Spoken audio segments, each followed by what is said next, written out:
Alright, so definitely the point of doing this is not to string all the licks together, but just learn them. I would have to spend a half hour learning this myself. But that's just because I wrote it during the lesson for funsies. So yeah, 0, 3, 5, 7, 10, 12. That's our blues hotspots. Doesn't mean we can't make other frets work, but and there's open D tuning where we're doing that. Cool. So our first couple measures are up at the 12th fret. There we go up. So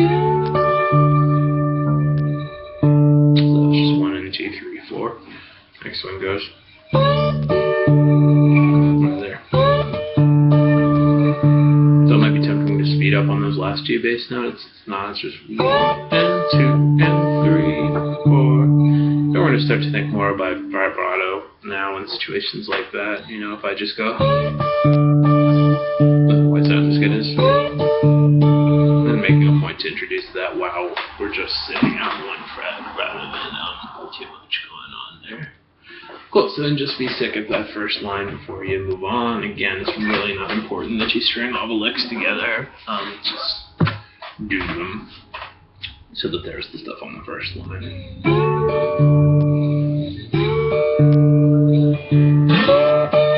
Excuse me. There we go. So totally so. There's that, and then we end up back down here going. So there we are. Making sure not to make the whole thing 1 and 2, 3, 4, 1 and 2, 3, 4. Cool. So here's that stuff so far.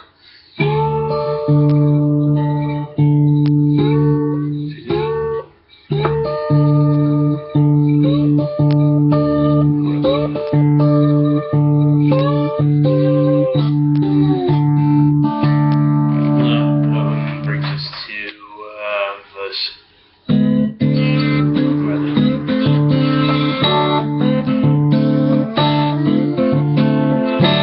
Let's decide you're just going to do the thumb swap on the third of 3, and then here we're really forcing the issue with your thumb index juxtaposition on the right hand, where yeah, so 1, 2, and 3, and 1, 2, 3,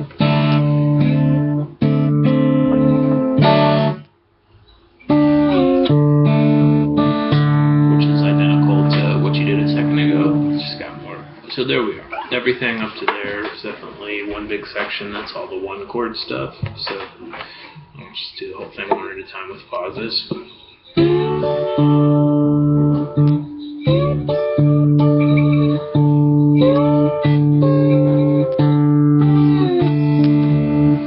have our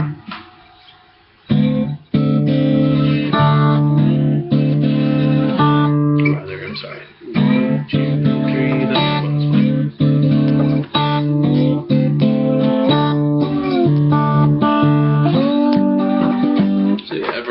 Here where we're at like 3:30, it's all the one chord stuff. Better to get good at all that than the rest, because when we start introducing chords, it's got this whole new element of having to find that perfect amount of tilt. And there is a perfect spot, but really you have to put just a little more pressure on the tip of your slide to get a good one when you're doing this. Like we talked about in the lesson, you can pick just the highest and lowest note in the chord with your move. Be sure your thumb's moving. It seems like for you when you get down around the 3rd fret, and this is pretty common because when we all first started playing slide, we were just like, shit like that, that your thumb's tending to stay in place more than it does up at the higher fret. So we're just loosey-goosey, same as ever. The only exception is when we're going like, I was here, then I'm there again. And then my thumb still moves, but there's situations where there'd never be a downside to just moving. Cool, so everything up to there. And now we've got our 4 chord stuff, which at first can keep it super simple since we haven't done a chord yet, so it's just. And a cool thing happens at the end there, but first just get to there, make sure it's still ringing out. So yeah, we're going 1, 2, 3, 4. So what's happening there is, this is still ringing out when I back up. So my right hand part is, I just hit the thumb note right there. So, you know, so that's a cool thing. So we just went.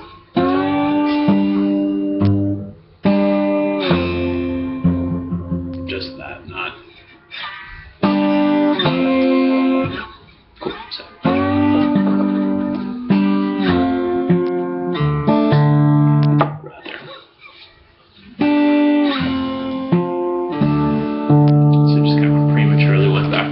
Which is something that happens quite a bit. So there we go. It was,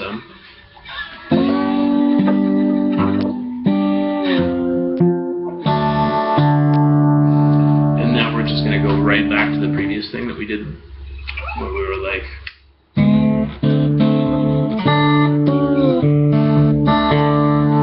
kind of don't load you up too much at this point, so that's a literal repetition of the line before it.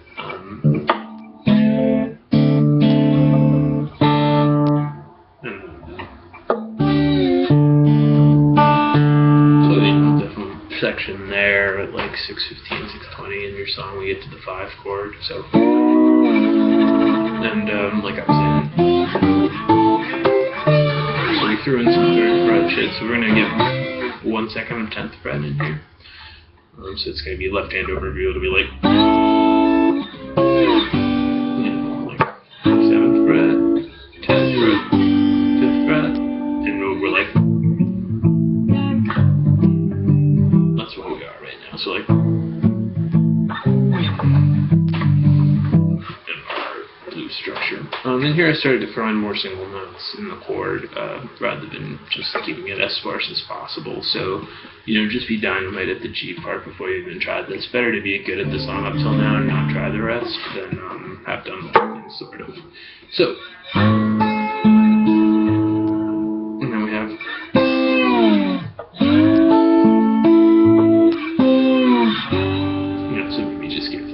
To our 5th fret section or whatever. There we are. So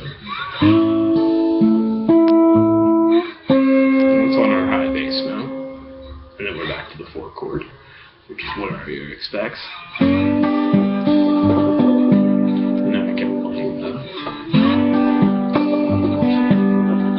So that's, you know, high thumb, high thumb. And then we do a turnaround. So just all that stuff starting at the 7th fret. And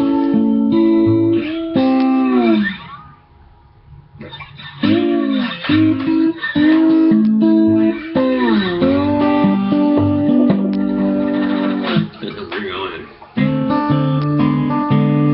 So that's kind of the start of a regular turnaround. You can totally go. Just use your 2 strong fingers. It's my tendency to do that because I might, you know, but it's totally, it's more of a natural transition. So there we were. Back to your slide. That's what we do. And I was going to make it go back to the 7th fret there, but we'll just simple it out. Break, boom, jump. Awesome. So our turnaround goes. I'm going to take a shot at the whole thing now. I'm at 9 minutes in. Whole thing, 9 minutes.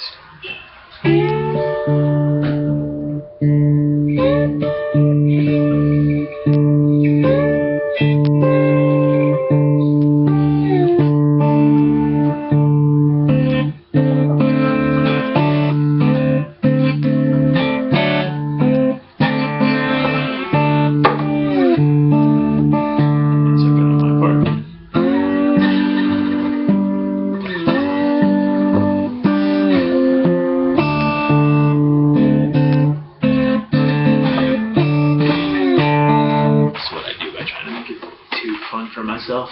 This is what I meant.